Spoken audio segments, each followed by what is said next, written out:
Hello all, welcome back to Ankam weavers house. స్వామి శరణమయ్యప్ప.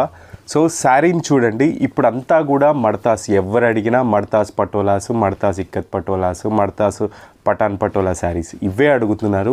So ఈ మడతాస్ పటోలాస్కి క్రేజ్ తీసుకొచ్చిందే మా అంకం వీవర్స్ హౌస్ వాళ్ళని చెప్పొచ్చు. సో శారీని చూద్దాం. Middle of the part, first part వచ్చేసి పళ్ళు అండి. సో పళ్ళు కూడా చాలా యూనిక్గా ఉంటుంది, డిఫరెంట్గా ఉంటుంది. అండ్ బ్లౌజ్ వచ్చేసి ప్లెయిన్గా ఉంటుంది. And middle of the part మీరు గమనిస్తే ఆ మడతాసు పటాన్ పటోలా స్టైల్ ఆఫ్ ప్యాటర్న్లో చాలా డిఫరెంట్గా వీవ్ చేయించడం జరిగింది ఈ శారీని. సో ఇలాంటి మడతాసు పటాన్ పటోలా స్టైల్ ఆఫ్ శారీస్ కావాలి అనుకుంటే మీరు స్క్రీన్ మీద మెన్షన్ చేసిన వాట్సాప్ నెంబర్కి కనుక మెసేజ్ చేస్తే ఇందులో plenty of colour combinations, plenty of designs, patterns అన్నీ కూడా అవైలబుల్గా ఉన్నాయి. సో మెసేజ్ చేస్తే మీకు అన్ని పిక్స్ ద్వారా పంపించడం జరుగుతుంది.